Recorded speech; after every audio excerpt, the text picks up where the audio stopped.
Today is a great day to talk about Dogecoin. I know it's not something that we talk a lot about on this channel, but I think you're going to be hearing a heck of a lot of it moving forward. And really, it all comes down to three things: Elon Musk, Elon Musk, and Elon Musk. And you can just see right here that, of course, if you're not aware, Twitter just got rebranded to X. And now Twitter is just known as X. And this, of course, was the rebranding done by the owner, which would be Elon Musk. And one thing you're going to notice here is that it's all about X, X.com. And this was something he had done all the way back in PayPal days. But what you want to notice is right here. See what it is? The location, X, and then D. What's the D? Well, obviously, it's Dogecoin. So we know that Elon Musk has had a love relationship with Dogecoin and Bitcoin and crypto in general. And if we can see right here, like, well, that's cute. That's nice. Who cares? Well, this is why you're going to care.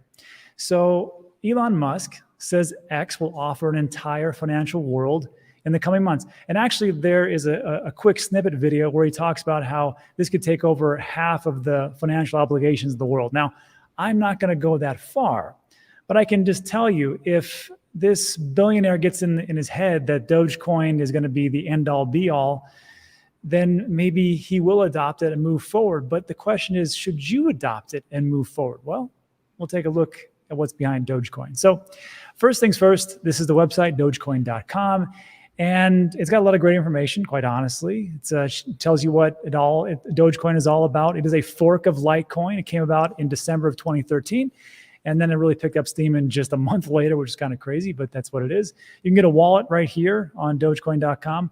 And there's a couple of good FAQ questions, which the first one piqued my interest. A Dogecoin whale, holds nearly 30% of Dogecoin supply. And actually, we had talked about this before, about the different cryptos that are out there. Then we took a look at Into the Block and which one had the maximum amount of whales and a concentration of wallets. And we took a look at everything from Bitcoin to Ethereum to Solana to Cardano and Dogecoin. And in that, we took a look, we could see that, yes, there is a lot of concentration of whales. And if you take a look at, this is the website Into the Block, I'll link this in the description. It's a paid service. I don't have a link. I don't have an affiliate link, so you can just check it out yourself. But I'll link it in there so you go to the right place. And what's great about Into the Block is that it gives you like a real quick summary about what's going on with different cryptocurrencies and digital asset projects. And this is the thing I always look at, the token summary. Holders making money at current price. 57% of Dogecoin holders are still in the money. Added 7% out of the money, meaning they bought above the current price of 7 cents or 8 cents, whatever it is today, and they are out. Concentration by large holders, 65%. So that's the big thing. Here's what the website itself says. I found this quite interesting, actually. And they say, look, this is the big FUD. A whale holds nearly 30%. Is that true? They say a common source of FUD surrounding Dogecoin is to claim that certain wallets holding a large percentage of the supply, which is not true. In reality, many of the Dogecoin wallets are cold wallets or hot wallets controlled by exchanges and brokers, and they thus represent Dogecoin held in custody for thousands. This infamous whale holding 30% of the supply, as it turned out, it was split across several addresses in October 2021, contains the holding of hundreds of thousands of retail holders. So if we go back to Into the Block, and there's a section over here where it talks about ownership. Click on all ownership stats. And you can just see that as far as like whales and investors, as they say, as far as like concentration, you got 9 whales, which is roughly 45%. But the Dogecoin website says, no, that's just exchanges. Well, what about investors? 70 investors or 70 wallets hold roughly 21%, and they break it down as far as whales, 44% for those 9 wallets. You got the investors at 20, and then you've got retail volume at 34%. All right, not too awful. So the question I have is this: well, are these whales all actually exchanges? You can go to a website called bitinfocharts.com.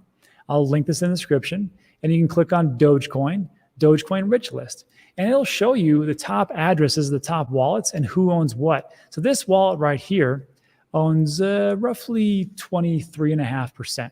The next biggest wallet owns almost 6%. And the third wallet, which is clearly labeled as Binance. So I don't know if this is a brokerage or if this is an individual or a group of individuals, but you can see that which wallets are actually exchanges because they've already identified them as far as BitInfo charts. Number 7 is the Doge Party, the burned wallet. This is wallet 420, I guess, much have been a swap. Oh, there it is, Kraken, right there. So we know that these are the exchange wallets. Okay, got it. But are they all concentrated? Well, maybe not as much as we thought. So there still is a large amount of concentration, and I'll leave it up to you to decide what you want to do with that information. But what about the statement that Doge has no utility because it's just a meme coin? First of all, Pepe coin is a meme coin, and that does absolutely nothing that I know of. It's ranked number 77 out of like the top 100. I don't know what it's doing there, but if you're going to invest into it, I mean, hey, take a risk. What am I going to do? I'm not your dad.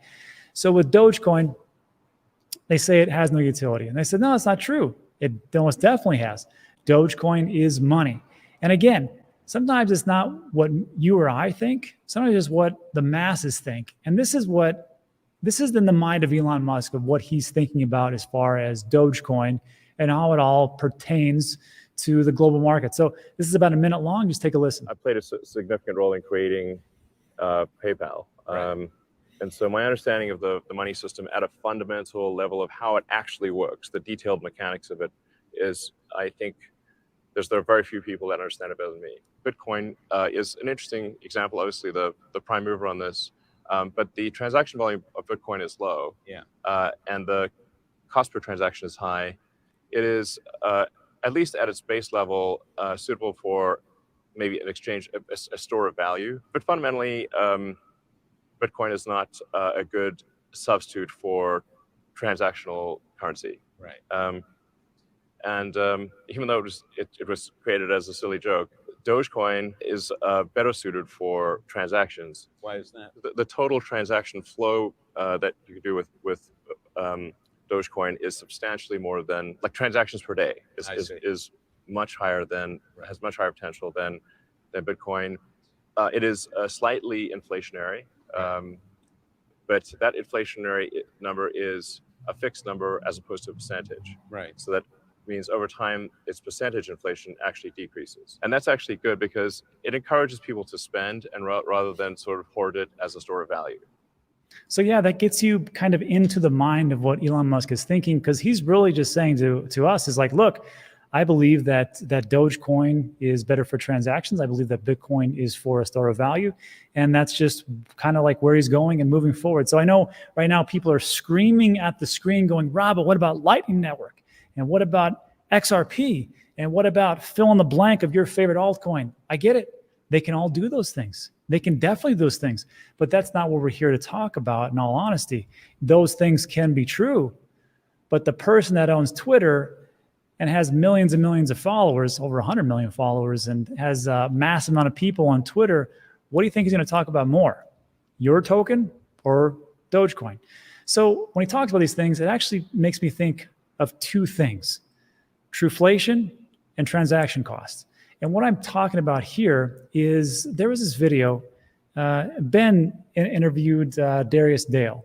He's a CEO of 42 Macro. And one of the things that he talked about, well, he said, Darius says, I know that there's this great website called Trueflation, and it gives us really accurate data information as far as like what the actual inflation numbers are. He goes, and that's great, and I'm sure it's accurate. He goes, but do you think I really care about that? He says, no, I don't care about that, even though it's more accurate. What I care about is what Jerome Powell is thinking and what kind of reports he takes a look at, because what he takes a look at is how it's going to affect the overall market. So sometimes it doesn't matter just being right.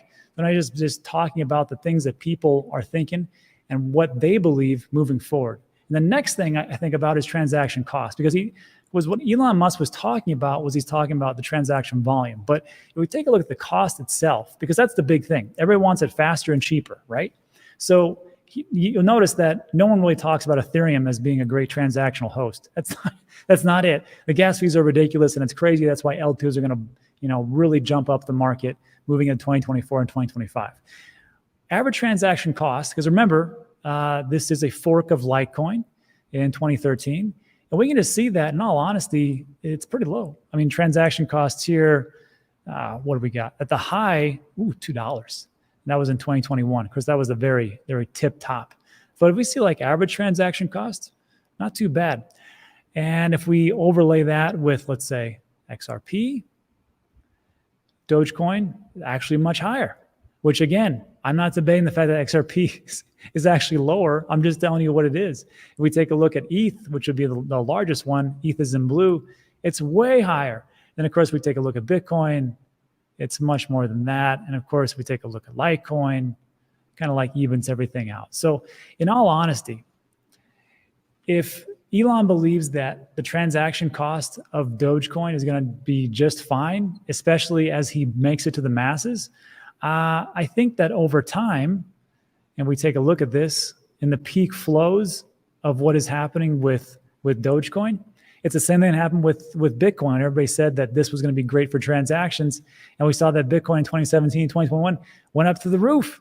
And we can just see here that on May 6, 2021, the average transaction fee for Dogecoin, $2.50.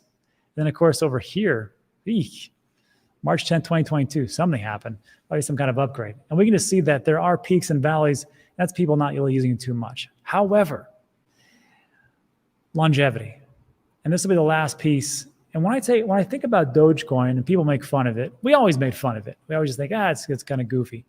But if you look at historically, again, it was created in 2013 in December. If we do a historical snapshot, February 2014, which is just a couple months later, you can see that Dogecoin was number 7. Always pay attention to those projects that hang around. There's Bitcoin, there's Litecoin, there's XRP. I don't know what Peercoin is. NXT, Omni, Quark, Megacoin. I have no idea what this stuff is. 2015, how did it do? Number 7. How about 2016? It's number 5. I take that back. So, wow, look at that, 2016. What about 2017 when we had that big bull run? And we see that Dogecoin is number 17, still in the top 20, not too bad. Again, that's 2014, 15, 16, 17. What about 2018, 5 years later? Well, we can come down here and we can see that it's fallen off a little bit, coming down, number 44. How about 2019? Still in the top 50. 2019, we can see that actually moving down, number 24. How about 2020? It should have dropped off by then, right? 2020, we're taking a look at Dogecoin, number 34. How about in the last bull cycle? It should have dropped off, right? Dogecoin? No, number 10. How about 2022, just last year? You see where I'm going? It's number 11. This project, even though we make fun of it and we think that it's like nothing, we can take a look and say, wow, this has been around quite some time. And the question I have for you is, has your token been around this long? Has your crypto been around this long and actually made it? And lastly, today, we can see that over the last 7 days, price action has been pretty darn substantial, almost going up to over 8 cents. So I can't tell you what to do because I'm not a financial advisor. I can't give financial advice. And me personally, I had a good amount of Dogecoin, not that much, because I bought it in 2017, 2018. But I really didn't know what was going on. And I sold it in 2021. I think it was a couple of days before that Saturday Night Live appearance. And I still own some, but I probably won't keep buying Dogecoin because that's just me. But for you, I'm just trying to be as unbiased on this one as I possibly can and give you the information. That's it for today. So look, if you like today's video, give it a thumbs up, consider subscribing. Everything we talk about is time sensitive. Then moving forward into the Bitcoin halving, things are gonna move fast and furious. So you might want to start to subscribe to people to get the information. I don't care if it's me, just get it from somebody. That's it for today. So thanks so much for stopping by. I appreciate you, and I'll see you on the next one.